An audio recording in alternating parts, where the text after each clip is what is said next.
Assalamualaikum warahmatullahi wabarakatuh.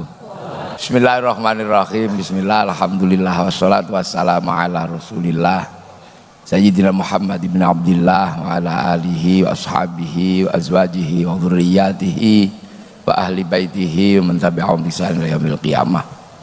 Bapak Rektor yang sangat kita banggakan, pengasuh santri 68.000 pesantren terbesar se-Indonesia.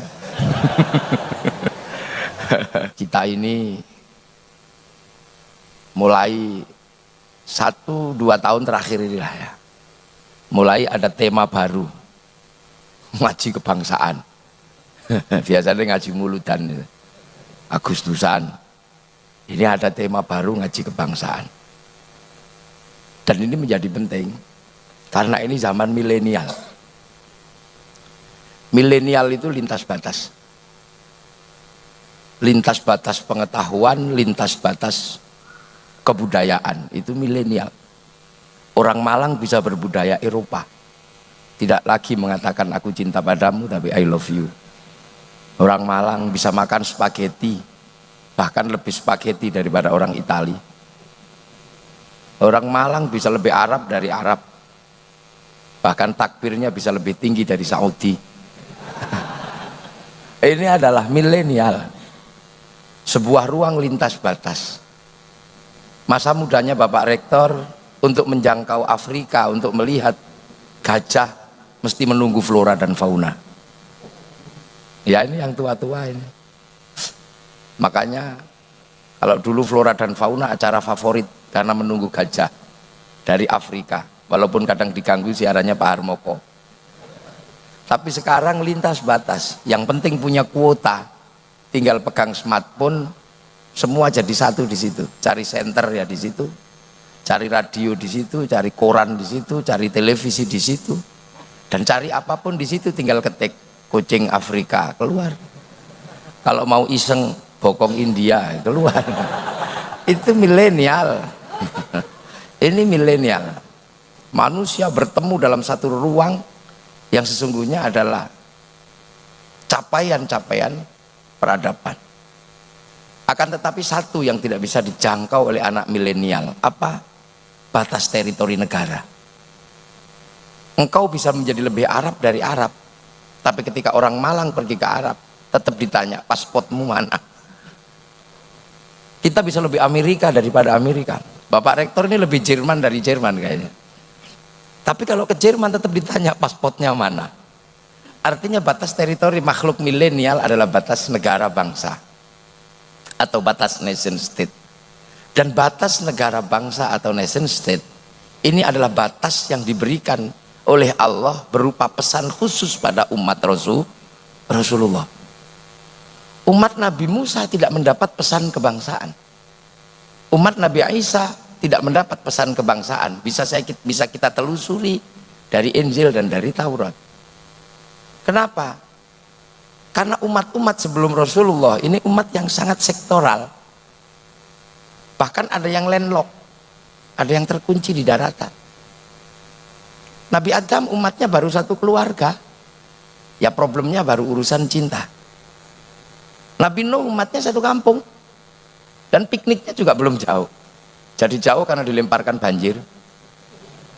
Umat Nabi Musa, walaupun Nabi Musa garangnya kayak gitu, baru seputaran Mesir sama Filistin. Nabi Isa baru sampai Romawi, itu pun Romawi yang datang. Umat Nabi Musa belum sampai Malang, apalagi sampai Kangean belum. Kalau ada yang di Kangean. Tapi umat Rasulullah ini adalah umat yang sudah lintas batas. Ketika Rasul jadi nabi, seluruh dunia sudah ada isinya, sudah ada makhluknya. Dan makhluk di zaman Rasulullah sudah punya identitas bangsa. Makanya pesan waj'alnakum syu'uban wa qabaila cuman dikunci dengan satu kalimat, lita'arofu, agar kalian saling pengertian. Karena Rasulullah jadi nabi itu umatnya sudah macam-macam. Besar umat Nabi, zaman Nabi Adam itu gede, wong kadalnya aja segede dinosaurus. Besar memang. Iya, zaman Nabi Musa itu bulunya itu masih menusuk kain. Jadi Nabi Musa itu kalau pakai jaket itu bulunya keluar menusuk bajunya itu ya kayak landak gitu kira-kira lah. Tapi zaman Nabi Muhammad pergeseran manusia lepas dari benua, lepas dari pulau, menghasilkan wajah dan bentuk yang sudah berbeda. Beda sudah, yang masih terkunci di Arab berubah, apa tetap cantik ganteng. Yang bergeser ke Eropa tinggi besar rambutnya merah, yang bergeser ke Afrika hitam gosong kayak kopi, yang geser ke Cina berubah menjadi tembem sipit-sipit, yang geser ke Indonesia menjadi kecil-kecil pesek-pesek minimalis. Lah ini ketika Nabi Muhammad jadi nabi, makanya pesan kebangsaan itu diberikan kepada nabi. Dan untuk menghindari agar tidak terjadi perbenturan peradaban, perbenturan kemanusiaan, kaum muslimin itu diajarkan satu. Yang pertama sholat. Sudahlah kamu sholat situ. Ini menghadap kemana? Ini masjid sini menghadap ke barat. Gak boleh masjid di Indonesia menghadap ke timur, gak boleh. Masjid ke barat sana sholatnya. Karena di sana ada kiblat. Kiblat itu di Makkah, wujudnya batu yang ditumpuk, yang merupakan tanda peradaban pertama di muka bumi. Muka bumi itu peradaban Adam yang disebut inna awwala baiti wudi'a lin-nasi lalladzi bi Bakkah mubarakah. Agar kita selalu ingat ke sana karena Nabi Adam turun, tandanya itu. Untuk mengingat kita bahwa kita ini akan pulang ke kampung halaman, dan untuk mengingat bahwa kita ini alien yang pertama, itu aja. Loh, manusia ini alien pertama karena turun dari langit. Ya makanya karena alien ya rakusnya luar biasa, pinternya luar biasa, memimpinnya luar biasa, dan bentuknya paling bagus, wong alien. Kita ini makhluk langit, makanya bentuknya ya berbeda dengan kambing. Makanya kita disebut ahsani takwim, bentuk terbaik. Kambing dari dulu mulutnya begitu, kalau lapar Mbak kalau pengen kawin Mbak itu udah dari dulu. Tapi mulut manusia bisa ngomong, bisa bahkan tidak bunyi pun bisa ngomong. Nggak ahsani takwim, tangannya paling baik. Tangan monyet kalah sama manusia. Tangan monyet nggak bisa utek-utek upil, nggak bisa. Ngupil nggak bisa. Tangan manusia bisa. Ini ahsani takwim, bahkan bisa ngomong.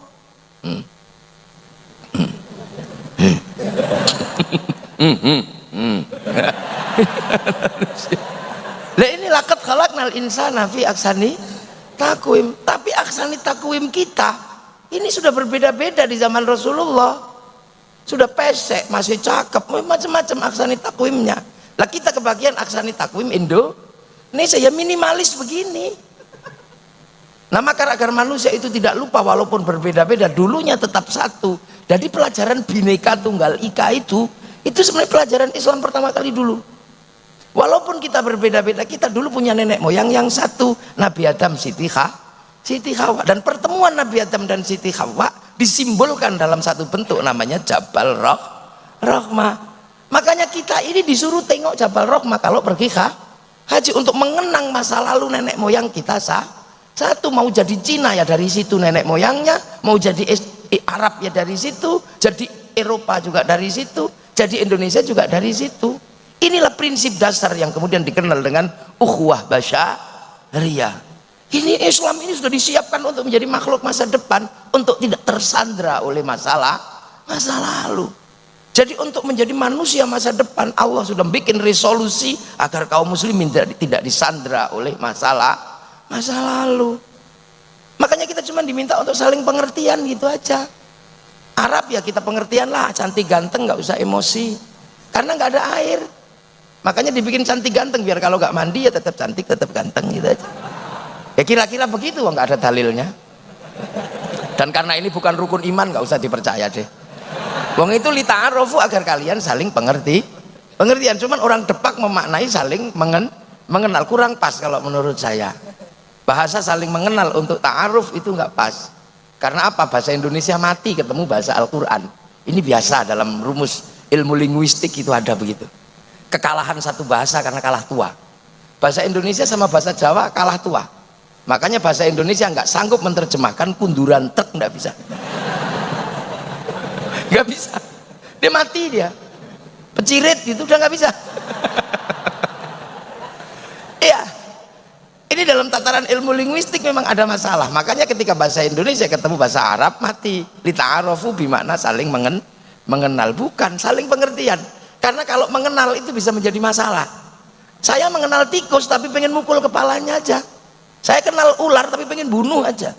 Maka lita'arofu adalah saling pengertian. Eropa tinggi besar, rambutnya merah, kita pengertian aja. Karena di sana musim dingin. Kalau dibikin kecil kedinginan mati, itu aja. Makanya mereka kalau musim dingin lari ke Indonesia karena kehilangan ultraviolet, pigmen kulitnya berubah, maka dia lari ke negeri tropis untuk berjemur. Maka sesungguhnya ketika mereka ke sini itu berjemur bukan pornografi. Kita aja yang ngeres kadang. Maka siapapun pemimpin dari Unibro nanti yang lahir, tolong nggak usah bikin perda syariat khusus mengatur turis harus pakai jilbab, nggak usah. Ini pengertian dasar. Orang Eropa kalau musim dingin tanpa daun karena rontok di musim gugur. Makanya bulan Desember ketika tidak ada daun, Natal menggunakan daun cemara karena hanya daun itu yang tidak rontok. Makanya tidak usah heran kenapa Natal pakai daun cemara, karena itu yang tidak rontok, bukan saking hebatnya daun cemara. Seandainya Natal asli Malang bisa daun jambu, bisa daun mangga. Makanya takmir Masjid Raden Fatah tidak usah emosi. Jangan kau tanam cemara di depan masjid kami, itu pohon Kristen. Semenjak kapan pohon punya agama? Ini. Jadi Islam itu sudah dipersiapkan betul untuk menjadi manusia masa depan. Afrika kenapa hitam gosong? Tidak usah emosi. Allah menitipkan singa di Afrika, dibikin putih dikejar singa kelihatan. Lah kalau hitam tengkurap udah dianggap kayu kebakar, udah nggak kelihatan. Cina kenapa tembem sipit? Karena di sana ada musim dingin, salju turun, mataharinya keluar, silaunya luar biasa. Lama-lama ya begini mengsilau. Indonesia kenapa kecil-kecil, pesek-pesek dan minimalis? Allah menempatkan kita di buminya yang paling indah, namanya Indonesia. Nah itu aja kita diminta pengertian aja, ta'arufu, agar pengertian. Ini Islam dipersiapkan dialektikanya. Makanya Islam ini makhluk masa depan betul. Jadi kalau sudah lihat Jabal Rahmah kok nggak mengerti perbedaan antar bangsa dan perbedaan manusia, ini pasti hajinya mardut. Eropa apa dikasih bekal itu? Tidak. Bagi Eropa ras terbaik adalah ras Arya. Ras Arya ini ras terbaik, kulit putih terbaik. Makanya ketika Christopher Columbus terdampar di Tanjung Harapan menemukan orang Afrika, dianggap bukan manusia, dianggap ini adalah neraka yang dibiarkan oleh Allah, karena kejahatan di dunia dibalas oleh neraka, dibakar tapi tidak boleh mati agar bisa disiksa lagi. Orang gosong dengan rambut hitam adalah bukti neraka itu ada. Makanya Christopher Columbus menembaki orang Afrika, dan bahkan kemudian perbudakan dimulai dari Afrika. Hampir seluruh perbudakan dimulai dari Afrika. Maka Afrika ketika menghindari perbudakan, maka konsep kecantikannya berbeda dengan orang lain. Tanpa bibir itu cantik, tanpa telinga itu cantik, karena dipotong untuk menghindari perbudakan.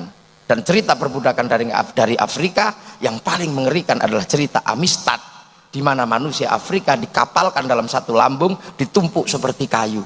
Yang mati dibuang di laut, yang selamat dijadikan budak di Eropa. Peristiwa Amistad adalah peristiwa kemanusiaan yang tidak bisa dihapus sampai hari ini. Dan Amistad akhirnya meninggalkan satu keindahan yang kita bisa rasakan. Dalam duka mereka menciptakan musik yang dikenal dengan musik akapela. Musik akapela akhirnya didekonstruksi oleh orang Eropa menjadi musik jazz, menjadi musik kelangenan. Musik jazz kemudian diadaptasi lagi, didaur ulang menjadi musik blues yang dijadikan alat pemberontakan, namanya musik rock. Ketika masuk Indonesia berubah menjadi rock dude. Ini ya. Orang Eropa masuk ke Indonesia tidak pernah memandang kita adalah manusia, karena bagi mereka di luar ras Arya adalah bukan manusia. Dan pola pikir itu tercetak bahwa selain manusia adalah keturunan monyet. Dan monyet tertua ada di Nusantara, namanya Pithecanthropus erectus, Soluensis dan Wajakensis. Makanya kemudian Belanda memperlakukan orang Indonesia tidak lebih dari manusia. Itu harus kita pahami. Makanya di Pulau Jawa Belanda menyebut orang Jawa dengan sebutan kowe. En kowe adalah munyuk. Karena alat anak monyet namanya munyuk, dan dia tidak punya hak konstitusi. Makanya orang Jawa Timur jarang yang menyebut kowe, tapi kon. Iso dikongkon. Meningkat dikit yang punya hak konstitusi namanya sampean, karena kaki penjenengan kang jumeneng, sinuwun kang dimintai, ngarso dalam yang berdiri di depan manusia. Makanya jangan sebut temannya kowe, karena itu tinggalan Belanda, karena kita disebut Pithecanthropus Wajakensis Soluensis. Wah, ini lah. Jadi resolusi itu sudah dibuat. Maka dialektika kebangsaan Islam itu dialektika masa depan. Kemudian sejarah manusia ini hampir punah dan hilang. Allah mengutus Nabi Ibrahim untuk mencari jejak itu, dan jejak itu akhirnya ditemukan di sebuah lembah. Ketika jejak itu ditemukan, Nabi Ibrahim cuma melantunkan sebuah doa, Rabbana inni askantu min dzurriyyati biwadin ghairi dzi zar'in 'inda baitikal muharram Rabbana liyuqimus sholata waj'al afidatan minan nasi tahwi ilaihim warzuqhum minats tsamarati la'allahum yashkurun. Karena jejak ini ditemukan oleh Nabi Ibrahim, maka seluruh manusia bersepakat bahwa Nabi Ibrahim adalah Abul Anbiya wal Mursalin, dan sampai hari ini Nabi Ibrahim dikenal oleh seluruh manusia dengan nama yang berbeda. Ada yang mengenal Ibrahim dengan istri Syarah, ada yang mengenal Abraham dengan istri Sarah, ada yang mengenal Brahma dengan istri Saraswati. Orang Hindu mengenal Brahma, istrinya Saraswati. Orang Ibrahim mengenal istri Sarah, mengenal Abraham, istrinya Sarah. Sudah selesai di situ, ada resolusi konflik.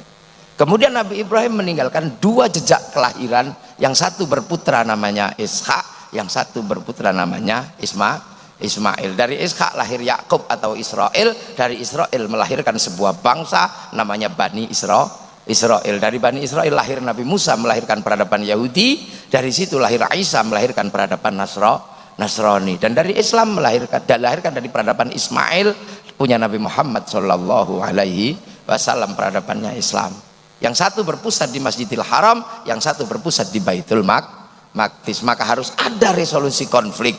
Resolusi konflik itu diselesaikan oleh Allah dengan mengangkat Rasulullah ke langit, minal Masjidil Haram ilal Masjidil Aqsa. Ini luar biasa persiapan Islam untuk menjadi agama masa depan. Dan agar simbol Ibrahim tidak hilang, maka kaum muslimin jejak Ibrahim diadakan dan dibiarkan utuh dan untuk dinapaktilasi. Bekas Nabi Ibrahim diabadikan dalam sebuah batu namanya Maqam Ibrahim. Jejaknya Nabi Ismail diabadikan dalam sebuah bentuk namanya Hijir Ismail. Lari-larinya Siti Hajar diingatkan dalam Sofa dan Marwah. Lempar setan dalam Jamarat Ula, Wusqa Aqobah, dan begitu seterusnya. Dan kaum muslimin mengambil alih simbol itu dengan ibadah haji. Makanya biar kaum muslimin yang paling akhir tidak lupa dengan Ibrahim dan keturunannya, maka resolusinya minal Masjidil Haram ilal Masjidil Aqsa. Dan di situ kaum muslimin disuruh sholat. Dan di dalam sholat kemudian ada titik di mana kita harus rela antar perbedaan dengan satu saudara yang berbeda agama. Yang Muslim dengan cara Islamnya, yang Yahudi dengan cara Yahudinya, yang Nasrani dengan cara Nasraninya. Maka kemudian Islam, ajaklah mereka ke jalan Tuhanmu. Ud'u ila sabili rabbika bil hikmah. Ajak yang baik. Kalau nggak bisa ya sudah doakan. Karena sholat mengajarkan doa juga untuk mereka yang tidak bisa diajak. Doa itu dikenal dengan kama shallaita ala sayyidina Ibrahim wa ala ali sayyidina Ibrahim, kama barakta ala sayyidina Ibrahim wa ala ali sayyidina Ibrahim. Luar biasa. Jejak masa lalu tidak menyandera kaum muslimin, karena kaum muslimin disiapkan untuk menjadi makhluk masa depan. Dan hari ini ketemu semuanya. Di era milenial ini ketemu antar bangsa. Orang Jepang tidak perlu datang ke Malang, tapi mic-nya hari ini saya pakai untuk pengajian. Orang Jepang tidak datang, orang Korea tidak datang, tapi Samsungnya kita pakai setiap hari. Kita tidak perlu kedatangan orang Yahudi, tapi kita pakai uang yang dulu dikeluarkan oleh satu sistem yang namanya perbankan, yang dimulai oleh Rothschild Rockefeller ketika dia membuat sebuah bank namanya Bank Devisa New York, yang akhirnya menjadi bank yang paling berguna dan diandalkan oleh Amerika, berpusat di Wall Street Amerika, yang mengontrol seluruh sistem perbankan dunia. Sehingga kita kalau pergi haji pun harus menggunakan sistem perbankan, karena uang tidak mungkin dititipkan sama pilot atau kondektur, nggak bisa. Dok kondekturnya ini di mana ini? Inilah dunia baru, dunia masa depan kaum muslimin sudah diselesaikan. Kita nggak bisa pergi haji dengan sederhana tanpa bantuan orang Yahudi, karena uang Yahudi dan pemikiran Yahudi mampu membuat Boeing dan Airbus, dan kita menggunakan pesawat, sehingga kaum muslimin kalau pergi haji tidak perlu berenang. Perempuan-perempuan kita sekarang menjadi cantik karena ditolong oleh sistem farmasi muka sama farmasi bau yang ada di Prancis, yang namanya bedak sama parfum. Bedak Malang ketinggalan zaman karena beras ditumbuk, blonteng semua. Ini masa depan baru, ini dunia. Para kiai ketika pakai peci, maka para kiai menggunakan peci buatan Cina. Ada banser, ada polisi, semua dibordir sehingga ada orang tahu ini polisi, ini banser. Kenapa dibordir? Ya karena kita biar tahu ini simbolnya siapa. Mesin bordirnya yang menyiapkan Cina, namanya mesin butterfly. You know. Lampu menjadi terang, pekerjaan Thomas Alva Edison. Kita punya sistem kerjaan Newton, sehingga kita punya listrik dan segala macamnya. Kita bisa menemukan dunia baru dengan sistem etalase pengetahuan yang luar biasa. Ini pekerjaan siapa? Pekerjaan Einstein. Ya kan? Loh, ini dunia baru dan kita saling make. Makanya kaum muslimin tidak usah terlalu heran kalau kita hari ini bersatu. Maka Rasulullah hanya berpesan, mayuridillahu bi khairan yufaqihu fiddin. Siapa yang dikehendaki menjadi baik oleh Allah, dikasih ngerti dalam urusan agama. Lah khairan di situ nakirah. Khairan itu kalau nakirah maknanya khairan kamilan, kebaikan yang sempurna. Manusia nggak sempurna, makanya kebaikan manusia nggak bisa berdiri sendiri. Nggak bisa kebaikan manusia berdiri sendiri. Hari ini pengajian ini baik, siapa yang paling baik? Saya. Udah nggak usah protes. Jadi kalau pengajian ini baik, yang terbaik siapa? Saya. Sudah nggak usah pakai protes. Dikasih mic, dikasih minum, ditunggu, disambut, acara tidak mulai kalau saya belum datang. Karena saya orang paling baik. Iya, nggak usah protes. Tapi karena kebaikan saya itu nggak bisa berdiri sendiri, maka saya nggak boleh mengaku yang paling baik. Saya menjadi baik karena ada Pak Rektor yang mengizinkan masjidnya dipakai pengajian. Nah kalau sudah baik itu bagusan saya apa Pak Rektor? Ya ribut dua. Ada yang bilang ya Pak Rektor katanya. Ya saya bilang, nah kalau saya nggak datang ya Pak Rektornya jelek. Itu baru dua, kebaikan sudah ributnya luar biasa. Apalagi kalau sampean ikut-ikutan. Kebaikan karena kami kiai. Nah kenapa? Karena kami mau datang. Coba kalau kami nggak datang, bukan pengajian. Nah, terus apa? Cek sound. Ini susah gitu. Loh, lihat kan? Nah kita bisa duduk di sini karena apa? Ada masjid. Yang bangun masjid siapa? Unibro, dapat duit dari mana? Dari negara. Maka kemudian kiai jangan kemudian sembrono. Kenapa? Tidak boleh kiai udik-udik sesuatu yang terkait dengan masjid. Masjid itu juga terkait sama rokok. Loh iya kan, masjid terkait sama rokok. Karena rokok menghasilkan cukai 175 triliun masuk APBN. Dari APBN untuk bangun masjid. Loh iya toh. Maka kiai tidak sembrono, rokok haram, nggak bisa. Karena kalau rokok haram, cukainya haram, masuk APBN, APBN-nya haram. Untuk bangun masjid, masjidnya haram. Maka orang yang mengharamkan rokok dosa masuk masjid sini.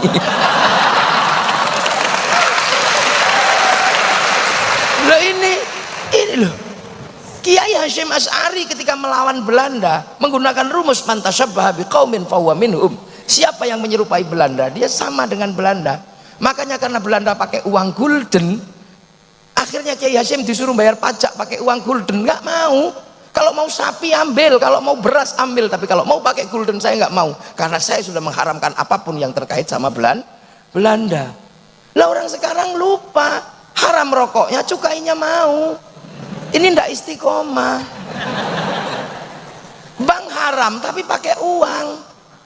Loh uang itu produksi bank, bukan produk KUD. Maka kiai ulama-ulama kita ini selalu dianggap tidak revolusioner, bukan karena itu, karena kalau sudah mengambil hukum agama konsekuensinya syar'i. Kalau konsekuensinya syar'i nggak bisa macam-macam. Bank haram nggak bisa. Kalau bank haram, baca Quran haram, karena seluruh percetakan Quran utang bank dulu sebelum dibeli oleh negara. Jadi jangan sembrono ketika bikin hukum haram. Kami nggak suka, udah gitu aja, nggak bisa. Ini loh Pak Rektor. Makanya dunia ini kalau dengan sistem yang ini, makanya jadi aneh. Ini dunia baru, eranya umat Rasulullah ini. Makanya kalau kita makan aja misalnya doanya Allahumma barik lana. Kenapa mutakallim al ghair bukan mutakallim wahda? Padahal seretan ya seretan sendiri. Karena makan itu nggak bisa sendiri, yang nanam berbeda, yang bikin bumbu berbeda, yang bikin kompor berbeda, yang ulek-ulek berbeda, yang bikin cowek berbeda. Kita nggak pernah ngerti ketika tukang cowek itu bikin cowek airnya kurang, dikencingi, kita juga nggak paham. Ini kehidupan. Makanya para ulama hati-hati betul ketika sudah terkait dengan umat Rasulullah akhir zaman. Nggak bisa masuk gereja kafir, itu nggak bisa lagi. Cleaning service-nya bagaimana? Tukang AC-nya bagaimana? Nggak bisa. Jangan begitu. Makanya kiai-kiai santri ini kadang dianggap tidak responsif, tidak revolusioner, padahal sedang menjaga agar umat tidak terjebak pada keharaman yang lebih panjang. Jangan dikira semua tahu lah kalau urusan itu loh. Ini umat Rasulullah, umat milenial. Maka tantangan milenial, jangan takut anak unibrow. Ketika dunia baru mengajarkan perbankan, di situ ada obligasi, di situ ada pertarungan finansial. Kita harus berada di situ untuk bertarung di situ. Jangan ketika gagap di situ mundur. Bank haram, kalah kamu dalam percaturan dunia baru. Akhirnya kalian menjadi kelompok informal, sibuk sana sibuk sini, bikin website, akhirnya menyebar uak sana sini. Itu duniamu. Dunia kita adalah dunia farmasi. Bertarunglah di situ. Ketika gagal di situ, jangan mundur minum kencing unta. Ini dunia baru, pertarungan nuklir. Kamu gagal di situ, jangan mundur, kembali berkuda dan memanah. Ini era antariksa. Ini era antariksa. Orang sudah melihat rembulan, tinggal kapan pindah ke sana. Melihat Mars, kapan pindah ke sana. Mungkin nggak manusia bumi pindah ke benua, ke angkasa yang lain. Jangan ketika gagal di situ kamu mundur, bahas lagi celana cingkrang dan bahas jenggot. Ini era yang sudah dibahas oleh orang-orang setelah Rasulullah. Makanya kalau mundur jangan terlalu jauh. Cara mundur biar tidak terlalu jauh, kita harus sadar bahwa kita ini generasinya ulama. Generasi awal itu generasinya Rasulullah. Orang yang ketemu Rasulullah namanya sahabat. Sahabat menyelesaikan problemnya sendiri. Urusan jenggot, urusan celana cingkrang itu diselesaikan di zaman sahabat. Ketika sahabat pindah ke Madinah, ketemu dengan pasar baru ujung dari jalur sutra, ketemu dengan peradaban berbeda. Ya Rasul, itu siapa? Kok jenggotnya kiri, kumisnya kiri kanan, jenggotnya 12? Oh, itu Cina. Utlubul ilma walau bisin. Maka sahabat Sa'ad bin Abi Waqqas melakukan perjalanan ke tanah Tiongkok. Pulang Rasulullah masih ada, pulang lagi Rasulullah sudah tidak ada. Maka kemudian Sa'ad bin Abi Waqqas makamnya ada di Cina, di daerah Huangsu kalau tidak salah. Loh, ini loh. Sahabat ketemu dengan orang-orang culas. Ya Rasul, di pasar ada orang culas. Ini nipu tok kalau berdagang. Oh, itu biasanya Yahudi. Tengok aja cirinya ada. Orangnya tua, giginya masih utuh, rambutnya hitam, jenggotnya nggak ada. Loh, kok gitu ya Rasul? Iya, itu umat Nabi Musa. Dulu Nabi Musa mau dicabut nyawanya, malaikat Israel ditempiling. Siapa itu ya Allah? Oh, itu Musa. Kamu jangan macem-macem. Jangankan kamu, aku aja dulu pernah dikomplain sama dia. Yang hati-hati. Makanya, ya Musa, nyawamu sudah expired, waktunya dicabut. Tapi bilang dong, jangan coba cabut. Iya, rambutmu sudah putih kata temanku, gigimu sudah rontok, jenggotmu sudah semrawut. Oh, kalau gitu ya udah cabutlah. Nah, orang Yahudi mikir Nabi Musa dicabut karena 3 itu. Maka orang Yahudi punya kebiasaan nyemir rambut, nyukur jenggot, memperbaiki gigi agar kalau malaikat datang, oh belum waktunya, itu. Nah, itu sudah diselesaikan di zaman sahabat. Maka sahabat kemudian menjadikan lihyah atau jenggot untuk membedakan dengan orang Yahudi. Cuman masalah jenggot menjadi ramai di Indonesia karena Kiai Said mengatakan orang berjenggot itu goblok. Itu aja yang jadi ribut. Dan kita bisa benarkan Kiai Said. Wah, Kiai Said itu merespon orang. Ada orang di Jawa tiba-tiba mengatakan Wali Songo tidak ada. Wali Songo tidak ada. Itu fiktif. Orang itu bernama Zainal Abidin, jenggotnya segini. Maka Kiai Said mengatakan dasar memang orang kalau jenggotnya panjang itu goblok. Maksudnya orang yang mengatakan Wali Songo tidak ada itu. Akhirnya orang itu mengatakan hal yang sama. Kiai Said goblok. Orang penerus Wali Songo kok mengatakan orang berjenggot panjang itu goblok. Padahal seluruh Wali Songo itu berjenggot. Lah katamu kemarin nggak ada. Oh, sekarang ada dan berjenggot. Baru 1 tikungan udah kena uppercut. Sama kayak saya diundang seminar. untuk menyeminarkan Gajah Mada Muslim dengan nama Gajah Mada. Saya datang tapi saya nggak mau ngomong. Saya cuma membuka pembicaraan saudara-saudaraku. Aneh, saya nggak mau ngomong kalau Gajah Mada itu bernama Gajah Mada, karena bagi saya kalian aneh. Saya ini mendoakan orang mati, kamu bilang tidak sampai, bahkan musyrik. Lu kok sekarang kamu malah ngislamkan orang mati? Malah sederhana. Ini loh. Jadi era ini udah diselesaikan. Kemudian era berikutnya menyelesaikan. Terus begitu. Ketemu dengan orang Romawi di Madinah, komoditas Romawi yang paling bagus itu jubah. Cuman orang Mekah ini kalah gede sama orang Romawi. Makanya ketika pakai jubah Romawi, korsetnya begini, jadi medidi, khailah. Terus belakangnya panjang sisanya. Ada yang bawakan.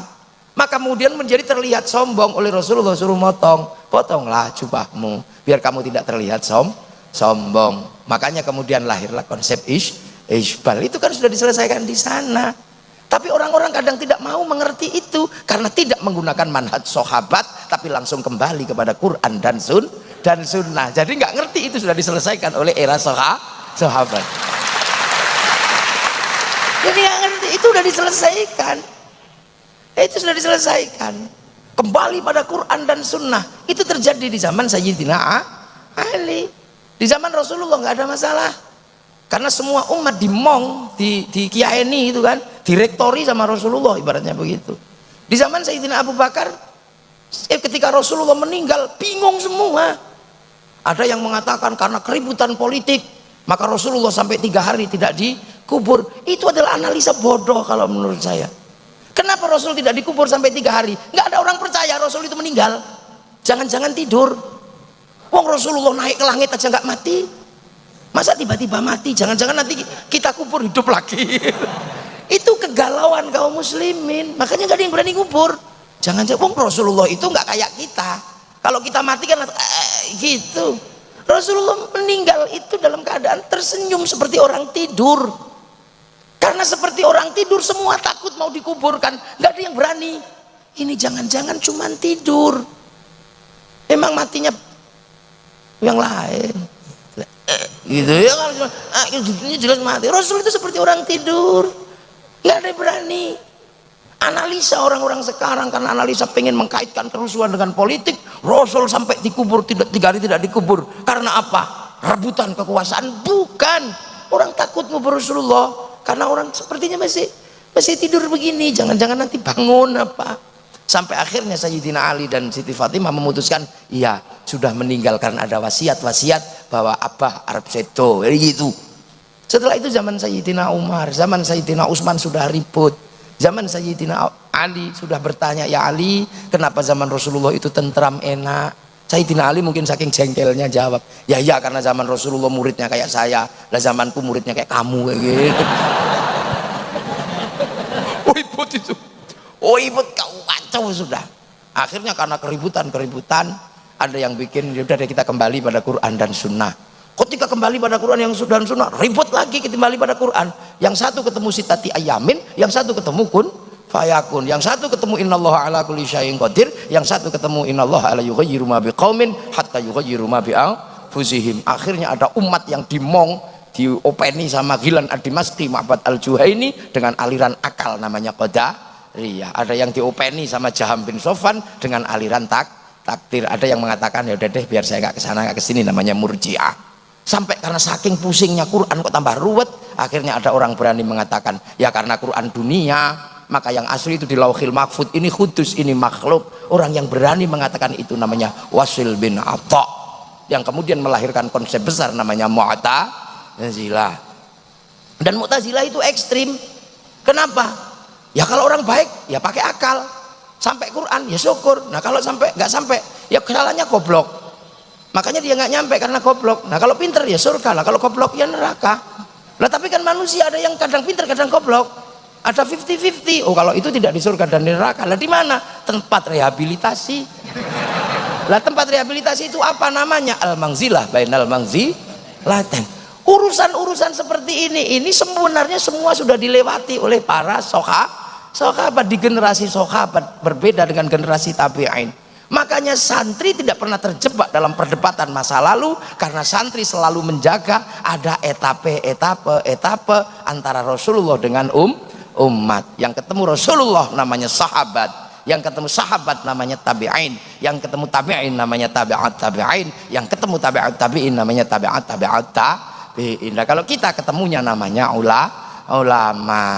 Nah itu kan, maka siratal mustaqim itu dimaknai siratal anbiya wal mursalin. Ini yang ketemu ya cuman sahabat.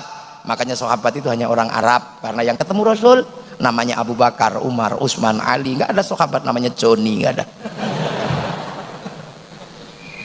Nah itu.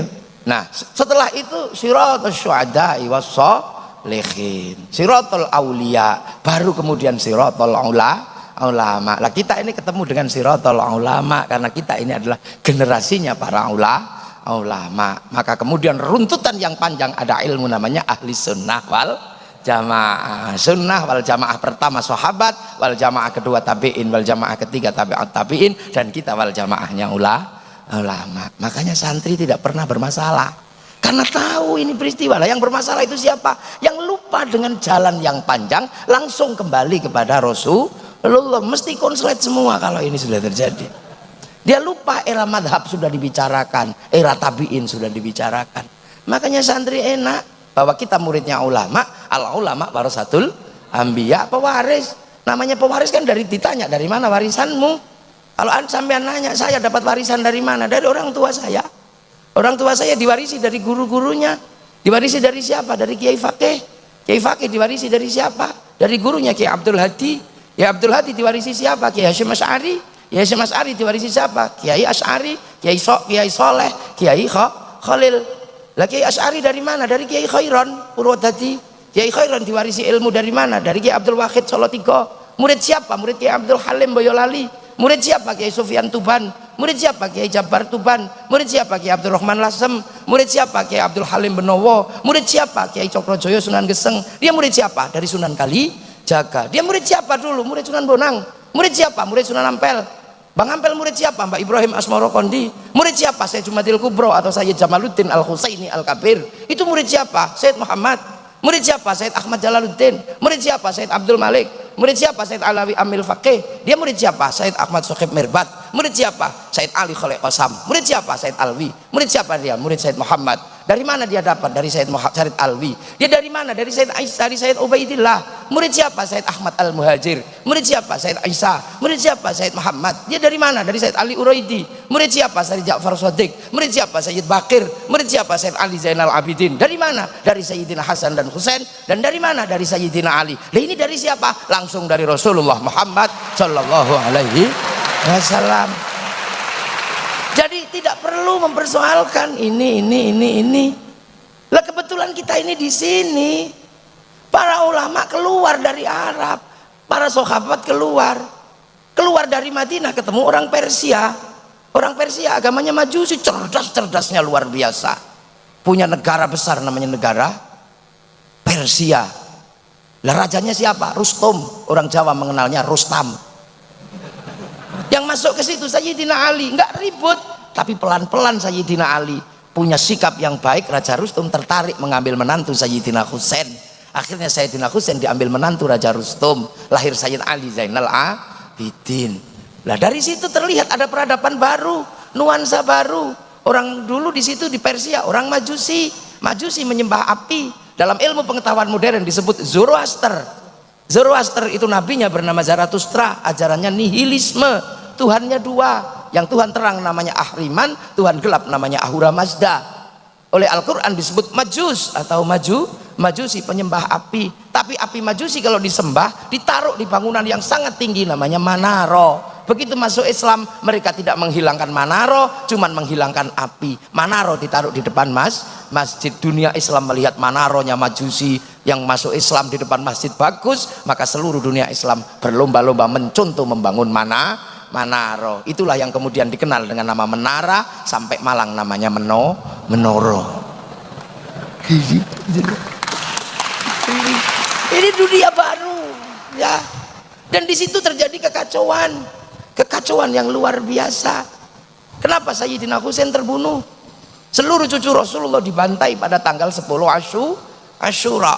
Maka kemudian seluruh Indonesia berduka, termasuk di Indonesia. Asyura diambil ekornya, namanya Suro. Makanya bulan Asyura, karena itu bulan duka, makanya orang Indonesia tidak mantu, tidak menikahkan anak di bulan Suro. Tidak mantu, bikin bubur merah putih, bubur merah tanda darah yang tumpah, bubur putih tanda tulang yang pecah. Kemudian bikin santunan anak yatim. Di Jogja puter beteng tidak ngomong, ini bulan duka, jangan terlalu banyak mulut. Di Solo kalau muter beteng kemudian ngikuti kebo Kiai Slamet, kebonya diusap-usapkan ke tubuh.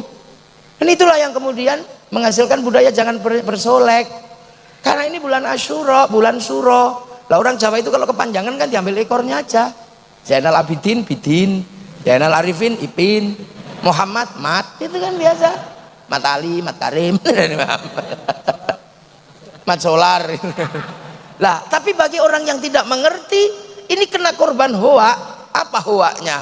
Orang Jawa tidak mantu di bulan Suro karena hormat Nyi Roro Kidul mantu. Ini hoa. Hoa dari mana? Hoa dari Belanda. Ketika Belanda menyuruh seorang santri yang kere, yang tidak punya kekayaan apa-apa, nggak tahan, akhirnya ikut Belanda, namanya Abdullah atau Abdullah.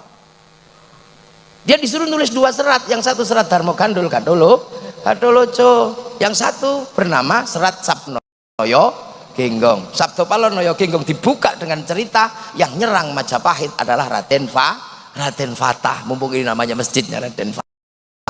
Ya, yang nyerang Majapahit itu Raden Fatah. Artinya dia anak durhaka karena menyerang bapaknya. Bukan. Yang diserang Raden Fatah adalah Girindrawardhana, musuh Brawijaya V. Kenapa Girindrawardhana memusuhi Brawijaya V?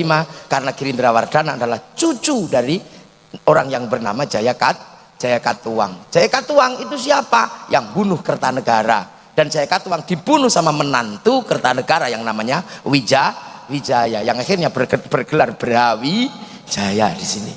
Hebat dia, istrinya 4.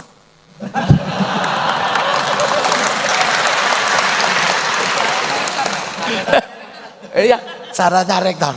Tapi nggak boleh, kalau Pak Rektor ini orang gini. Iya, muwahidin. Enggak lah itu. Lah Brawijaya mendirikan Majapahit, punya anak namanya Jaya Negara. Itu, tapi Jaya Negara direbut sama Kuti dan Semi, kemudian Kuti Semi dibantai oleh Tribuana punya anak Hayam Wuruk melahirkan generasi berikutnya termasuk Brawijaya V. Jadi ini. Dan di era-era Majapahit inilah bangsa Indonesia, bangsa Nusantara punya kerajaan Majapahit di era ini yang mampu menaklukkan 2/3 dunia. Yang mampu menaklukkan 2/3 dunia, ini luar biasa. Jadi bangsa ini bukan bangsa kecil, kita bangsa besar. Di Semenanjung Korea Selatan ada provinsi namanya Kimhae yang buka hutan dan diakui sebagai pendiri provinsi Kimhae. Itu orang Jawa, namanya Surowareng. Nggak ada Surowareng orang Korea Selatan. Kita bangsa besar.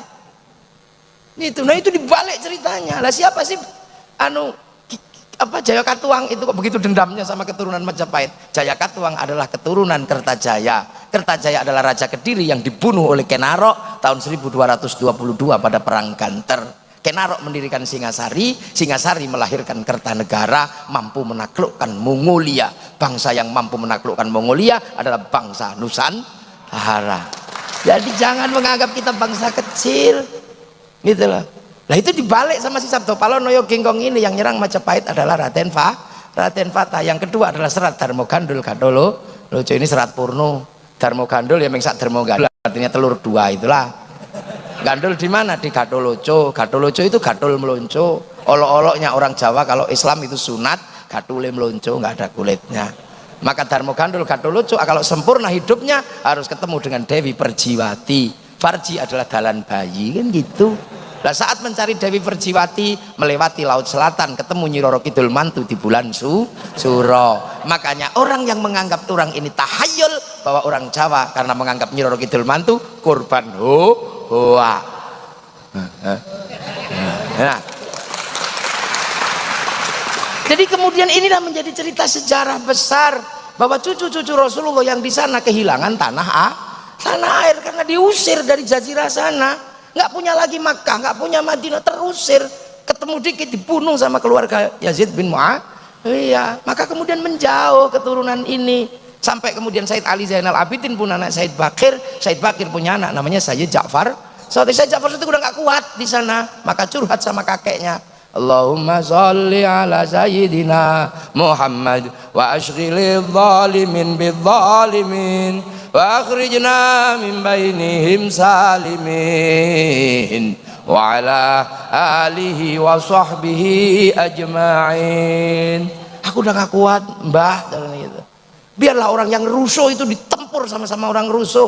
Wa akhrijna min bain, keluarkan aku dari orang-orang seperti ini. Maka menjauhlah. Punya anak namanya Sayyid Ali Uraiti, menjauh punya anak Sayyid Muhammad, menjauh punya anak Sayyid Aisyah, menjauh punya anak Sayyid Ahmad Al-Muhajir yang hijrahnya luar biasa jauh, maka bergelar Al-Muhajir. Punya anak Sayyid Aisyah, punya anak Sayyid Ubaidillah, punya anak Sayyid Alwi, punya anak Sayyid Muhammad, punya anak Sayyid Alwi, punya anak Sayyid Ali Khaliq Qasam, punya anak Sayyid Ahmad Sohib Mirbat, punya anak Sayyid Alawi Amil Faqih, punya anak Sayyid Abdul Malik sampai Mongol, punya anak Sayyid Ahmad Jalaluddin sampai Campa, punya anak Sayyid Muhammad sampai Pasir, punya anak Sayyid Jamaluddin Al-Husaini Al-Kabir masuk ke tanah Nusantara, punya anak Sayyid Ibrahim Asmorokon dipindah Tuban, punya anak Raden Rohmat Sunan Ampel. Loh, ya. Lah ini maka kemudian ketika ketemu dengan bangsa baru, karena pengalaman pahit di sana, ketemu dengan bangsa Nusantara yang sangat maju, maka para ulama ini tidak ribut, nabrak Majapahit, mati. Karena ini negara kuat, negara besar, secara ekonomi mapan, secara politik mapan, secara agama mapan, seluruh peradabannya maju. Dan susah untuk diceritakan surga. Kalau diceritakan surga, air mengalir Nusantara, air mengalir di mana-mana. Diceritakan tentang perempuan yang indah dinikahi banyak. Orang Jawa susah kalau punya istri banyak, karena istri satu aja cerewetnya luar biasa. Kenapa? Karena perempuan di sini mandiri. Di Arab perempuan tidak mandiri karena urusan kehidupan tergantung laki-laki, berburu laki-laki, berperang laki-laki. Di sini hampir seluruh pekerjaan malah perempuan, metik teh, metik kopi, ya malah perempuan. Makanya perempuan ditinggal laki-laki di sini mandiri, nggak ribut, karena bisa hidup tanpa laki. Paling kalau beranak aja ya nggak bisa. Maka di sini mandiri. Ceritain surga dari susu, orang sini nggak suka minum susu. Diceritani madu, di setiap luang ada madu di sini. Maka kemudian yang dihadapi adalah bangsa yang besar, bangsa dengan dialektika yang sangat maju. Makanya jangan pernah membayangkan bangsa ini bangsa kecil. Eropa punya kisah cinta yang namanya Romeo Juliet. Orang Cina punya kisah cinta namanya Sampai Engtai. Orang Arab punya kisah cinta Kais dan Laila. Bangsa kita punya kisah cinta Andi-andi Lumut, Panji Asmoro Bangun. Di sana punya laki-laki yang kuat namanya Samson. Di sini punya laki-laki yang kuat namanya Bantung Bondowoso. Di sana punya ibu tiri yang kejam namanya Cinderella. Di sini punya bawang putih, bawang merah. Di sana punya kura-kura ninja, kita punya kancil nyuri timun. Apa bedanya? Jadi jangan kemudian kita ini selalu dikatakan bangsa jelek, bangsa jelek, bangsa jelek. Orang Arab punya alat musik namanya terbang, terbuat dari kayu dan kulit. Orang Eropa punya alat musik namanya gitar, terbuat dari kayu dan tali. Bangsa kita punya alat musik namanya gamelan, terbuat dari logam. Artinya hanya bangsa yang menguasai ilmu pertambangan yang maju dan penguasaan metalurgi yang mapan mampu membuat alat musik dari logam. Tapi kemudian logam dimusyrikkan. Keris yang dilebur dengan suhu 15.000 derajat yang Jerman sampai hari ini nggak sanggup, dimusyrikkan. Logam-logam dibid'ahkan. Akhirnya kita kehilangan metalurgi dan kehilangan ilmu pertambangan. Unibrow tidak boleh menjadi korban uak seperti itu. Harus maju. Tidak boleh. Unibrow ini masa depannya di sini, ini di kepala kita ini. Jangan takut dan jangan mundur. Karena apa? Kita sudah tahu ini sudah diselesaikan generasi ini. Makanya ahli sunnah wal jamaah menjadi penting dipegang oleh kaum muslimin. Dari sana membawa cara-cara beragama persis kayak Rasulullah. Bawa baju Rasulullah, namanya jubah. Jubah dianggap oleh para ulama wali dulu baju syar'i. Maka ulamanya bisa pakai baju syar'i. Tapi yang di kampung-kampung nggak mungkin pakai baju syar'i. Makanya kemudian baju syar'i yang namanya jubah dipotong. Potongan syar'i namanya syar'un. Orang Jawa nggak punya huruf ain, punya nyango, maka syar'un jadi sarung, saruan jadi sarungan. Nah, ini cara, karena di sana sudah kehilangan tanah air, maka di sini jangan ditabrak.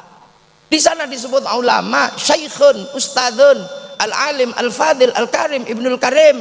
Begitu sampai sini sederhana disebut kiai. Kiai itu bahasa lokal. Dan para ulama dulu berkompromi, terima disebut kiai. Yang harus berkompromi dengan Kebo Kiai Slamet, Tombak Kiai Pleret, Keris Kiai Sengkelat, bahkan Kiai Guntur Madu, tapi tetap mandiri dengan kiai. Kita biasa, jadi kita ini punya bangsa. Jadi kita rukun, makanya kiai rukun karena bineka. Para tilmidun, muridun rukun dalam bahasa santri. Dan sampai hari ini kerukunan itu terjaga. Hanya di Indonesia Yamaha rukun sama Honda, hanya di sini. Hondamu apa? Mio, itu hanya di sini. Hanya di sini minuman botol rukun dalam nama Aqua. Hanya di sini mie instan rukun dalam nama Sarimi. Hanya di sini seluruh pompa air rukun dalam nama Sanyo. Hanya di sini seluruh pembalut rukun dalam nama Softek. Itu di sini. Udah biasa. Hanya di sini. Itu. Ini di Indonesia rukun. Makanya kemudian para ulama punya konsep merukunkan ini tanpa membentur. Akhirnya kemudian kehilangan tanah air ini, Islam harus punya bangunan baru. Maka lahirlah sebuah bangunan baru di mana raja dan hamba sebagai struktur yang disepakati di Nusantara mulai dibikin struktur kecil di tengah antara raja dan hamba. Struktur itu dikenal dengan nama musyarakah yang akhirnya menghasilkan bahasa masyarakat. Lah kalau sudah masyarakat, jangan raja, jangan hamba saling menindas, tapi hidup saling bertanggung jawab. Konsep hidup saling bertanggung jawab tawarannya adalah dari Rasulullah, kullukum ra'in wa kullukum mas'ulun an ra'iyati. Maka hidup bersama dalam musyarakah, orangnya disebut ra'iyah atau rakyat. Akhirnya raja dan hamba melebur dalam konsep ra'iyah. Dan satu-satunya bangsa muslim dunia yang sanggup mengambil kalimat Rasulullah untuk menyebut warga bangsanya dengan sebutan ra'iyah hanya ulama Indonesia. Nggak ada yang lain. Tapi ulama nggak marah, harus dihapus semua enggak. Yang kawulo masih boleh bilang kulo, yang hamba masih boleh bilang ambo, yang abdi masih boleh bilang abdi, yang sahaya masih boleh bilang saya, masih boleh. Jadi gitu. Lah terus kemudian ro'iyah kalau ngumpul, Al-Quran menjelaskan wasyawirhum fil amri, maka kemudian lahirlah konsep musyawarah. Lah kalau musyawarah jangan menang-menangan sendiri. Al-Quran mengajarkan tafassahu fil majalis fafsahu yafsakhillah, maka ruang musyawarah namanya majelis. Ngangkat pemimpin standarnya wasi'a kursiyus samawat, maka kedudukan pemimpin disebut kursi. Sunan Ampel nata ini semua. Datuk Ribandang dikirim ke Sulawesi, Aryo Abdillah dikirim ke Palembang, Hatib Dayan dikirim ke Kalimantan. Lahirlah sistem ro'iyah, sistem musyawarah, musyarakah. Kemudian ini bersatu, Belanda datang dilawan secara bersama-sama. Belanda pergi, daerah yang merupakan konsep para wali bersatu dalam sebuah nama wilayah. Artinya al-wali meninggalkan wilayah dan wilayah itu dinamakan Negara Kesatuan Republik Indonesia. Makanya kalau ada pertanyaan kenapa Arab satu bangsa bisa pecah menjadi puluhan negara, kenapa Eropa satu bangsa bisa pecah menjadi puluhan negara, tapi kenapa Nusantara yang puluhan bangsa mampu bersatu dalam satu negara? Karena ada santri, ada kiai. Ini jawabannya. Dan kalian menikmati itu hari ini, siapapun apapun aliranmu menikmati itu. Yang Nasrani, yang Hindu, yang Buddha, yang Islam menikmati itu semua pada konsep besar Bhinneka Tunggal Ika. Makanya kita pakai merah putih. Penyelesaian kita antar bangsa pakai Pancasila. Makanya jangan kau bawa sistem penyelesaian bangsa lain menggunakan dibawa ke sini. Perdebatan penyelesaian bangsa setelah Bung Karno zaman Balai Pustaka, apakah akan diselesaikan dengan cara Eropa? Tidak bisa. Lahirlah sebuah novel yang kemudian dikasih judul Salah Asuhan. Apakah akan diselesaikan dengan cara Arab?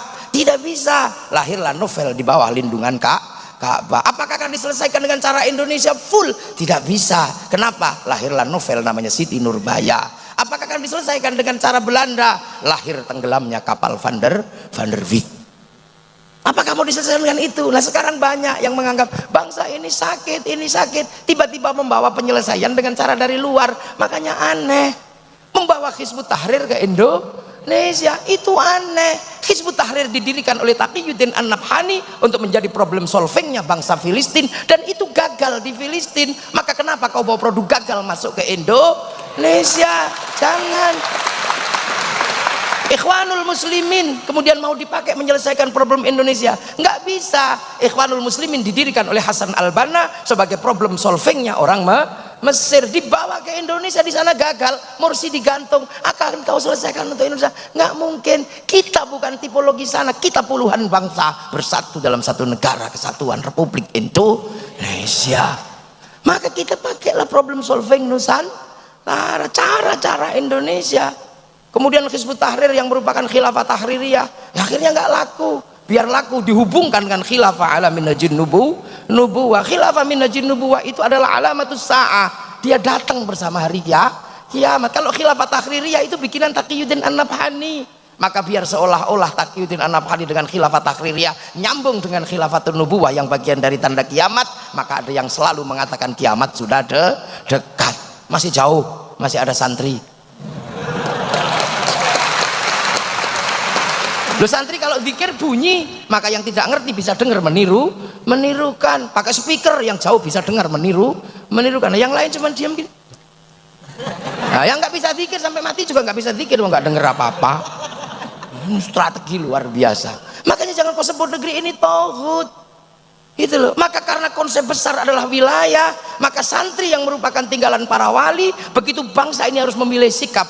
Apakah sikap memilih dasar Islam ataukah sikap memilih dasar bangsa dan negara? Kiai Hasyim Asy'ari memilih sikap bagaimana membangun bangsa dalam ketuhanan yang Maha Esa, meninggalkan yang namanya dan kewajiban syariat Islam bagi pemeluknya.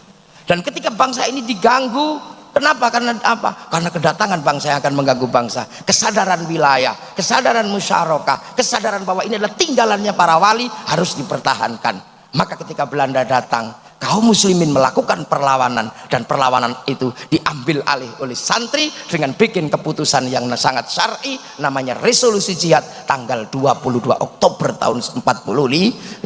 Meledaklah 22 Oktober perlawanan santri, dan dari 22 Oktober lahir 10 November. Tanpa 22 Oktober, tanpa resolusi jihad, tidak ada yang namanya 10 November. Maka 10 November hari pahlawan, 22 Oktober hari santri Indonesia.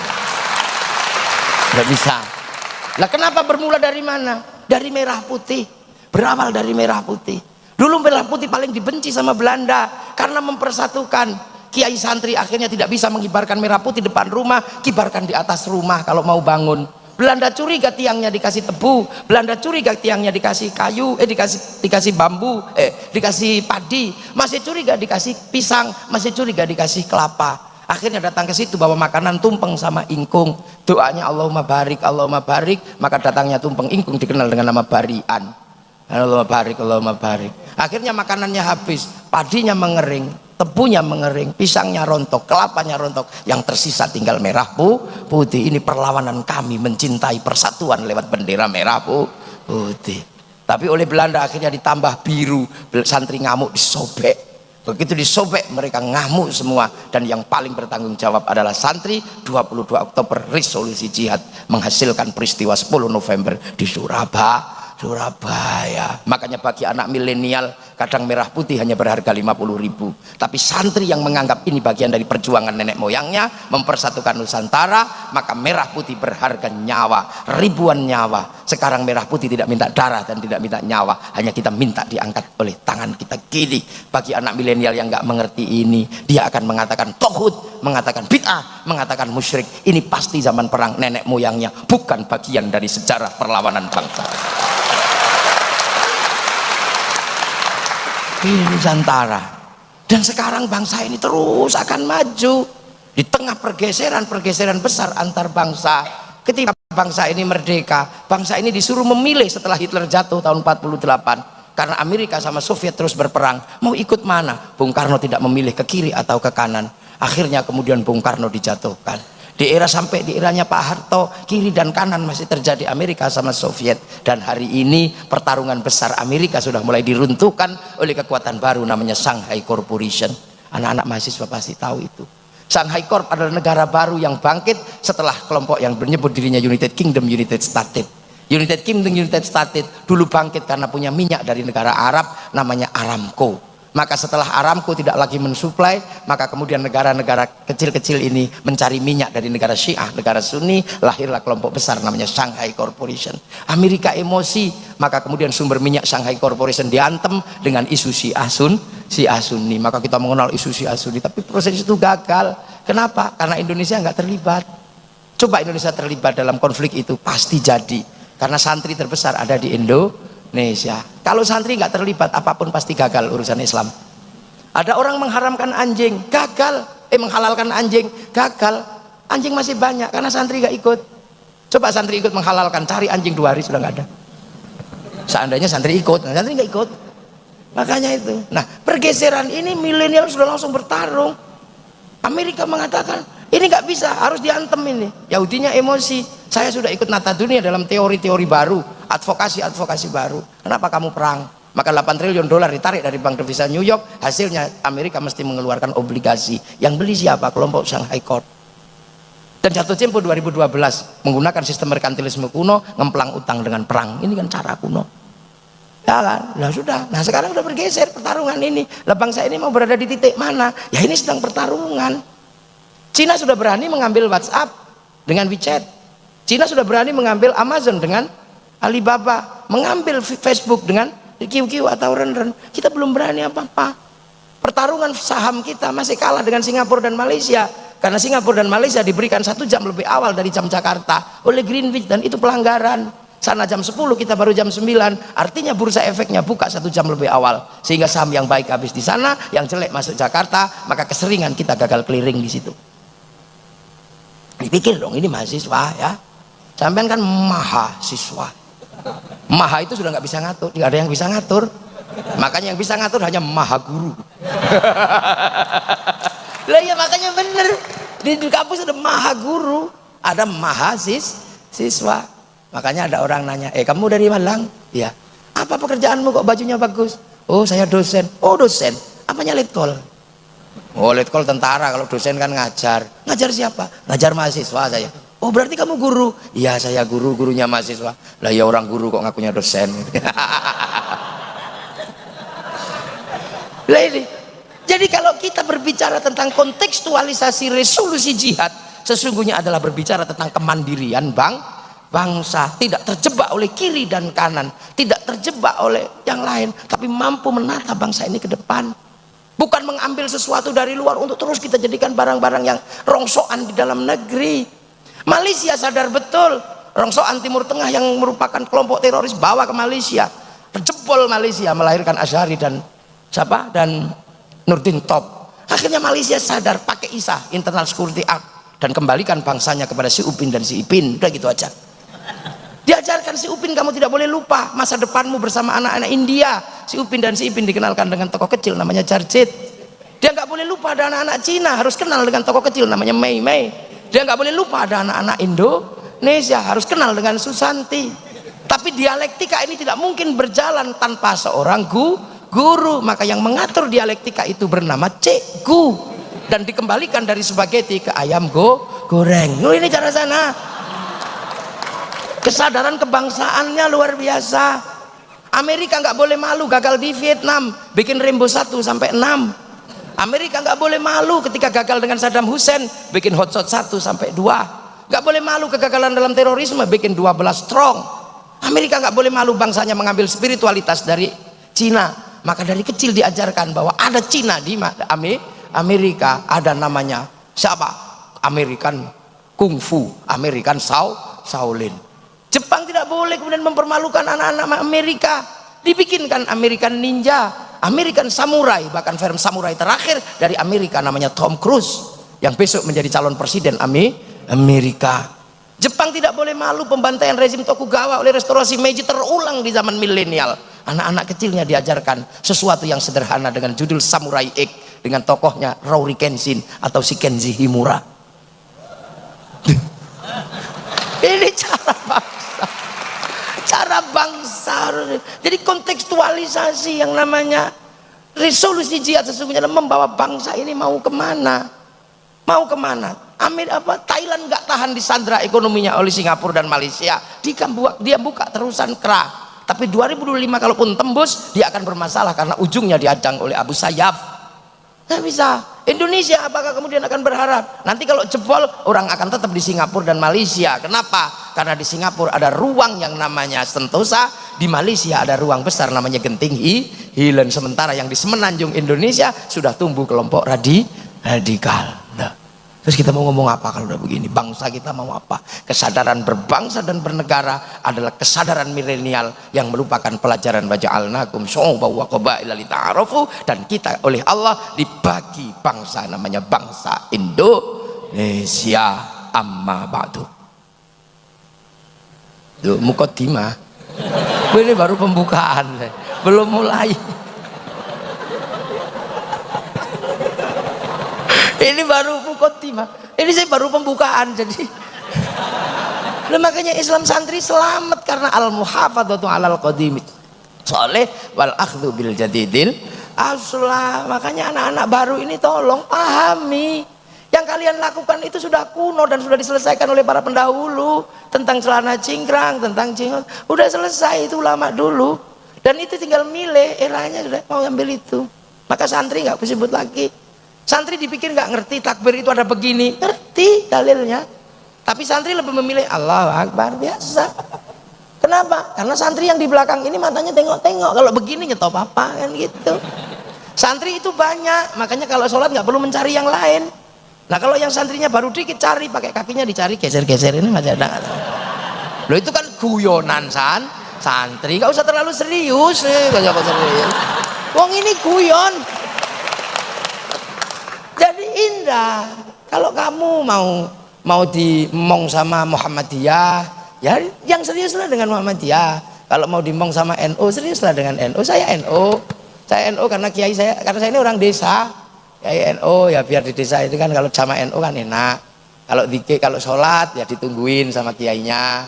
Karena biasanya masih di sawah, masih di ladang. Makanya kalau kiai kalau sholat zuhur biasanya bukan setengah 12, setengah 2 biasa. Sholat asar ya setengah 5 biasa aja. Iya biasa aja, nggak usah ribet. Sholatu ala waktiha, sholat itu di atas waktu sholat zuhur itu sampai asar sampai maghrib. Ambil depan ya bagus, tengah bagus, belakang ya bagus. Ya kayak sop lah, kalau depan ya rujak cingur, tengah sop iga, belakang sendiri sop buntut. Biasa. Sholli fardhu dhuhri arba'an Allahu Akbar, baru 1 rakaat deng asar, nggak apa-apa, boleh karena kepalanya masih di sholat duhur. Boleh. Di sawah Pak kita pulang yuk, kenapa? Udah waktunya asar, waktunya duhur. Ayo Bu, begitu tengah jalan ibunya ingat, ya Allah Pak tadi aku kencing ngompol, mandi dulu ya nanti aku makmum. Ya suaminya usolli fardhu dhuhri arba'an adaan imaman, padahal makmumnya masih mandi. Tiba-tiba baru 1 rakaat sudah waktu asar, sementara ibunya masih mandi. Ya terusin aja mandi, selesai langsung nyusul sholli fardhu dhuhri arba'a rakaat mustaqbilal qiblati adaan makmum. Masih boleh karena kepalanya tadi kepalanya masih di sholat zuhur, cuman jangan dipakai sering-sering, itu aja. Lah itulah. Lah makanya kiai itu kalau telat ya ditunggu. Rabbana ya Rabbana. Kalau masih nggak datang ya capek ya, tombol hati. Wong pegel ya nambani atine dhewe ya. Kalau udah nggak tahan ya diuruki jangan biasa. Santri indahnya luar biasa. Kehidupan ahli sunnah wal jamaah. Terus Allahu Akbar. Ya Allahu Akbar pakai sarung ada cantolannya ya. Ya kenapa santri kalau longak-longok? Ya karena sinyalnya jauh. Kalau di Mekah kan sinyalnya deket, maka khusyuk. Lah ini kan sinyalnya jauh. Ada bakso aja sinyalnya hilang. Allahu Akbar, ono ting ting bakso. Sholli Allahu Akbar. Bismillahirrahmanirrahim. Sabbi isma rabbikal a'la alladzi khalaqa fasawwa walladzi qaddara fahada. Lama ini. Udah biasa. Maka habis sholat pakai zikir untuk nambal bocor gini-gini itu. La ilallah. Sahabat itu kalau zikir diem. Ya kita juga ngerti mau sahabat murid Rasulullah tingkat online-nya tinggi, pulsanya banyak. Di dekat Rasulullah, masuk wifi-nya Rasulullah. Apalagi kalau di tethering, masuk. Lah di sini kuotanya mindri-mindri begini. Ya. Lah, ya tidur kalau lah ini cara. Puasa sama aja kalau puasa sama khaitil abyadi khaitil aswadi. Cuman kalau santri kalau keluar rumah nggak khusyuk lihat jambu, lihat mangga. Arab khusyuk karena keluar rumah lihat padang pasir. Siapa yang pengen makan padang pasir kan? Maka daripada kamu nggak khusyuk tidur. Akhirnya kemudian ada dalil terkenal naumuso imin tidur orang puasa itu ibadah. Akhirnya kiainya sepi, mau tidur semua. Ya ke pasar beli mercon. Akhirnya bulan Ramadan dar. Nggak usah marah karena bagi santri mercon adalah perangkat ahli sunnah wal jamaah. Biasa riang gembira santri itu kalau bawa Islam. Malam kalau kemudian di kampung ya doklik sahur ora sahur sakarepmu. Haji ya di alun-alun Malang, labbaik Allahumma hajjan, kain ihram niat beneran, Ka'bahnya triplek. Kalau sudah waktunya berangkat ke Surabaya diantar sama orang sekampung, yang pergi haji masuk asrama, yang nganter belok kebun binatang Surabaya. Ya. Indah bener Islamnya santri itu. Nih ya, tidak ketemu Rasul, maka ya sholawatan biasa, nggak ketemu. Kalau sahabat ya assalamualaikum ya Rasulullah. Lah kalau orang sini ya Kanjeng Nabi Muhammad lahir neng Mekah dino Senin 12 mulut tahun gajah. Udah. Yang santri ya marhaban ya nurul aini marhaban jandal husaini la marhaban santri. Wassalamun mustamirun kulakini atajandat santri tuwek ngono ya halo ya nabi salam yang seneng isyari ya tanakel atau biasa yang ibu-ibu ya ya Rasulullah salamun alik ya kan. Duhai senangnya pengantin baru itu. Iya lagi putus cinta ya Nabi salam alaika ya Rasul salam alaika. Kan itu lagu putus cinta. Ya narep cerita karo sapa. Yang Sunda ya kayak Sunda ya. Ya Rasulullah salam salamun alaik. Selila cece Sunda. Yang orang Kalimantan Selatan ya Rasulullah salamun alik ya rafi'a syaniwa darajiat fatayace ratal alame ya uhailal ju diwal karomi kota baru gunungnya babi. Itu muridnya santri, muridnya ulama. Kalau ketemu Rasul pasti lucu. Assalamualaikum ya Rasulullah. Sahabatku. Nah yang dari Malang ya Rasulullah, yang dari Kalimantan Selatan ya Rasulullah salamun alaik. Dari mana? Dari Kota Baru. Lagu apa itu? Kota Baru gunungnya Bamega. Ya Nabi salam alaika. Dari mana? Malang ya. Loh kenapa? Karena kita ini yang dirindukan Rasulullah. Suatu ketika sahabat biasanya bawakan air lupa, sahabat lupa, maka Rasulullah mengeluarkan mukjizatnya, dari tangan beliau keluar air, ada yang mandi, ada yang minum, ada yang apa. Setelah itu Rasul nanya, iman siapa yang paling baik di antara kalian? Menurut kalian? Iman Rasul, aku ketemu Allah. Kalau iman biasa aja. Malaikat, ya apalagi malaikat ketemu Allah gak punya nafsu jelek, ya imannya bagus. Sahabat ya Rasul, sahabat kan ketemu aku, pantas saja. Iman siapa sih ya Rasul yang paling baik? Iman umatku nanti di zaman akhir yang tidak pernah ketemu aku tapi percaya dan beribadah aku, dialah yang kurindukan besok di hari kiamat. Nah itu siapa? Ya kita inilah orangnya. Ya Nabi salam alaika. Dari mana? Makanya orang kalau ini bahasa itu hati-hati, ada bahasa mahabbah, ada bahasa fakih. Saya kemarin ngomong ribut semua orang, aku dibully gara-gara saya ngomong Nadiem Makarim sebagai Menteri Pendidikan dan Kebudayaan harus didemo berjilid-jilid. Karena apa? Melarang siswa pakai jilbab. Ngamuk semua saya. Dia ngamuk. Gimana Gus mau apa bener? Hoa? Iya bukan hoa. Dia melarang siswa pakai jilbab. Loh kok bisa? Lah iyalah mestilah wong siswa kok pakai jilbab. Yang pakai jilbab itu siswi. Jadi wong santri itu nek guyon itu memel. Orang Tiongkok makanannya selalu babi sama anjing, dan kaum muslimin makan setiap hari. Lah ya Allah kok begitu loh. Apa memang kaum muslimin makan babi? Loh, saya kan ngomong orang Tiongkok makanannya babi sama anjing, dan kaum muslimin makan setiap hari. Lah ya iya, kalau nggak makan setiap hari ya mati. Tapi yang dimakan tempe gitu bukan? Inilah. Makanya hari ini orang banyak reaksioner. Zaman Sayyidina Umar, ada orang pidato, "Hei, saudara-saudara sekalian, sayalah orang yang bisa berlari dari rahmat Allah. Saya selamat tidak kena rahmat Allah." Ya ditempilingi orang sekampung. Bonyok dia. Nggak kapok dia pidato lagi. "Saya adalah orang yang benci dengan barang hak." Tempilingi lagi ke orang benci dengan barang hak. Besoknya bonyok lagi gara-gara pidato. "Saya adalah orang yang beruntung karena saya memiliki sesuatu yang Allah tidak punya." Waduh, memiliki. Tapi Sayyidina Ali kan pinter nanya. "Oh, kamu pasti ada maunya, apa maumu? Kamu bisa lari dari rahmat Allah dan selamat tidak kena rahmat Allah." "Iya Ali, waktu mau ke pasar ada hujan, saya lari dan saya bersembunyi, akhirnya saya nggak kena hujan." Hujan kan rahmat. Terus kamu benci barang hak itu apa? "Saya benci mati, mati itu hak tapi saya nggak mau." "Lah kamu apa yang kamu punya tapi Allah nggak punya?" "Ya aku punya anak istri, Allah nggak punya." Makanya orang cerdas itu nggak reaksioner.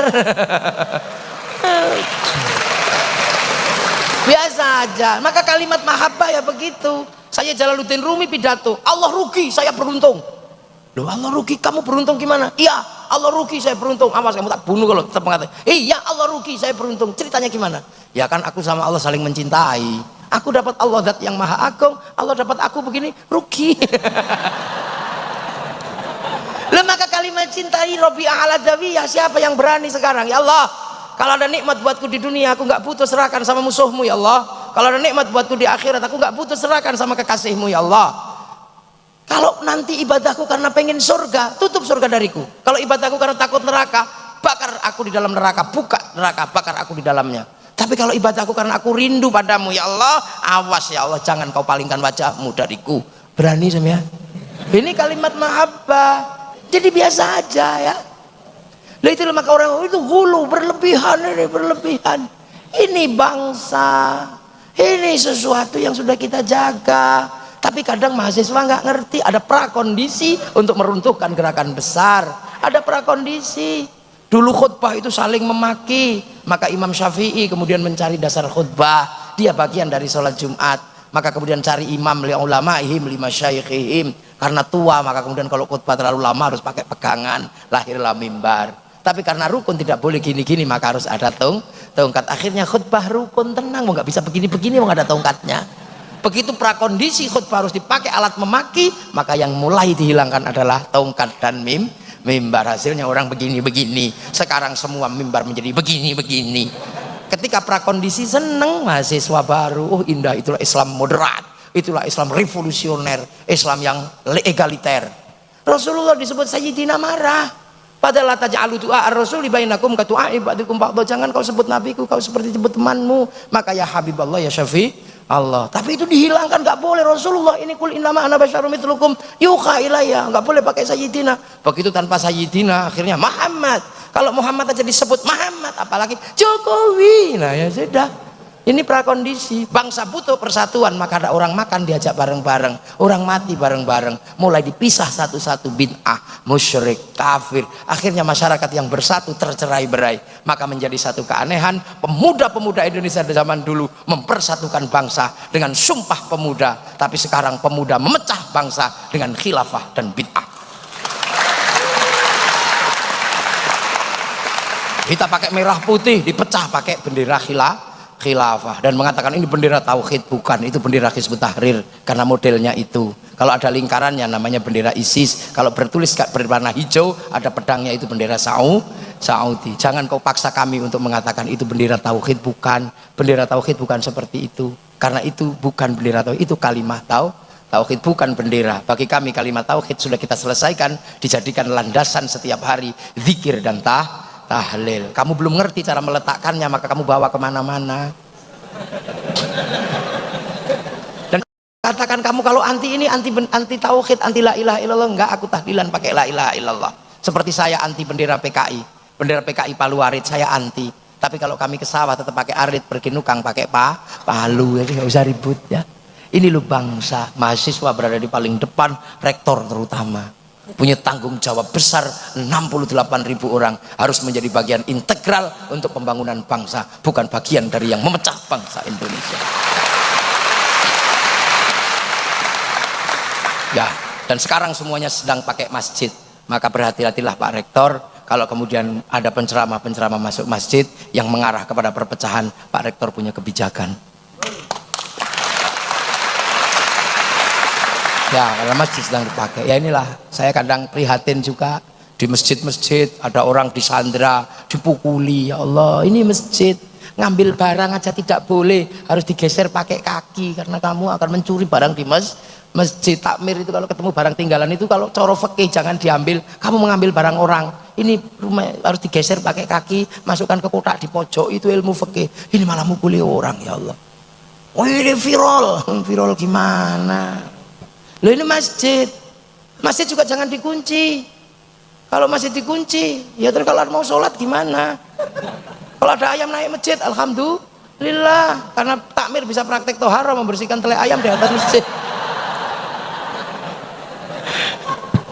Ya ini kesadaran kebangsaan, kesadaran bangsa diemban betul oleh santri. Karena namanya juga tetap santri bersama kiai. Maka semoga semua bermanfaat dan ngaji kita sore hari ini mendapat ridho Allah Subhanahu wa taala, dan bangsa kita tetap menjadi bangsa yang maju dan bisa kita wariskan pada anak cucu sampai hari kiamat, menjadi sesuatu yang bisa diharapkan menjadi jariah para pendahulu untuk nanti diambil di hadapan Allah Subhanahu wa taala. Al-Fatihah.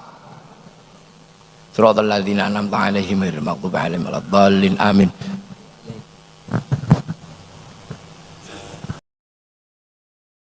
Santri tuwek ngono ya. Halo ya Nabi.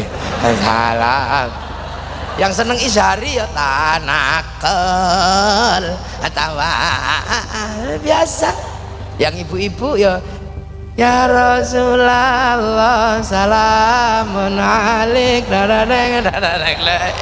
Iya lagi putus cinta, ya Nabi salam alaika, ya Rasul salam alaika. Kan itu lagu putus cinta. Ya narep cerita karo sapa. Yang Sunda ya kayak Sunda ya. Ya Rasulullah salam salamun alaik. Selila cece Sunda. Yang orang Kalimantan Selatan ya Rasulullah salamun alaik munalik ya rafi'a syaniwa darajat fataya ce ratal alame ya uhailal ju diwal karomi kota baru gunungnya bami. Itu muridnya santri, muridnya ulama. Kalau ketemu Rasul pasti lucu. Assalamualaikum ya Rasulullah. Sahabatku. Nah, yang dari Malang ya Rasulullah, yang dari Kalimantan Selatan ya Rasulullah salamun alaik. Dari mana? Dari Kota Baru. Lagu apa itu? Kota Baru gunungnya Bamega. Loh kenapa? Karena kita ini yang dirindukan Rasulullah. Suatu ketika sahabat biasanya bawakan air lupa, sahabat lupa, maka Rasulullah mengeluarkan mukjizatnya, dari tangan beliau keluar air, ada yang mandi, ada yang minum, ada yang apa. Setelah itu Rasul nanya, iman siapa yang paling baik di antara kalian? Menurut kalian? Iman Rasul. Aku ketemu Allah. Kalau iman biasa aja. Malaikat ya, apalagi malaikat ketemu Allah gak punya nafsu jelek, ya imannya bagus. Sahabat ya Rasul, sahabat kan ketemu aku, pantas saja. Iman siapa sih ya Rasul yang paling baik? Iman umatku nanti di zaman akhir, yang tidak pernah ketemu aku tapi percaya dan beribadah aku, dialah yang kurindukan besok di hari kiamat. Nah itu siapa? Ya kita inilah orangnya. Ya Nabi salam alaika. Dari mana? Makanya orang kalau ini bahasa itu hati-hati. Ada bahasa mahabbah, ada bahasa fakih. Saya kemarin ngomong ribut semua orang, aku dibully Gara-gara saya ngomong Nadiem Makarim sebagai Menteri Pendidikan dan Kebudayaan harus didemo berjilid-jilid. Karena apa? Melarang siswa pakai jilbab. Ngamuk semua saya. Dia ngamuk. Gimana Gus mau apa bener? Bahwa iya bukan bahwa dia melarang siswa pakai jilbab. Lo kok bisa? Lah iyalah mestilah wong siswa kok pakai jilbab. Yang pakai jilbab itu siswi. Makanya hari ini orang banyak reaksioner. Zaman Sayyidina Umar ada orang pidato, hei saudara-saudara sekalian, sayalah orang yang bisa berlari dari rahmat Allah, saya selamat tidak kena rahmat Allah. Yuk ditempilingi orang sekampung, bonyok dia, nggak kapok dia pidato lagi, saya adalah orang yang benci dengan barang hak. Tempilingi lagi ke orang benci dengan barang hak, besoknya bonyok lagi gara-gara pidato, saya adalah orang yang beruntung karena saya memiliki sesuatu yang Allah tidak punya. Waduh, tapi Sayyidina Ali kan pinter nanya, oh kamu pasti ada maunya, apa maumu? Kamu bisa lari dari rahmat Allah dan selamat tidak kena rahmat Allah. Iya Ali, waktu mau ke pasar ada hujan, saya lari dan saya bersembunyi, akhirnya saya nggak kena hujan. Hujan kan rahmat. Terus kamu benci barang hak itu apa? Saya benci mati, mati itu hak tapi saya nggak mau. Lah kamu apa yang kamu punya tapi Allah nggak punya? Ya aku punya anak istri, Allah nggak punya. Makanya orang cerdas itu nggak reaksioner. Biasa aja. Maka kalimat mahabbah ya begitu. Saya Jalaluddin Rumi pidato, Allah rugi, saya beruntung. Loh Allah rugi, kamu beruntung gimana? Iya Allah rugi, saya beruntung. Awas kamu tak bunuh kalau tetap mengatakan iya Allah rugi, saya beruntung. Ceritanya gimana? Ya kan aku sama Allah saling mencintai. Aku dapat Allah zat yang maha agung, Allah dapat aku begini, rugi.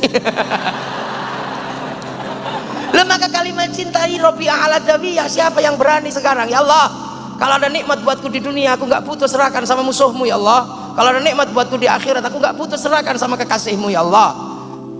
Kalau nanti ibadahku karena pengen surga, tutup surga dariku. Kalau ibadahku karena takut neraka, bakar aku di dalam neraka, buka neraka, bakar aku di dalamnya. Tapi kalau ibadahku karena aku rindu padamu ya Allah, awas ya Allah, jangan kau palingkan wajahmu dariku. Berani sama ya? Ini kalimat mahabbah. Jadi biasa aja ya. Lah itu maka orang itu hulu, berlebihan, ini berlebihan.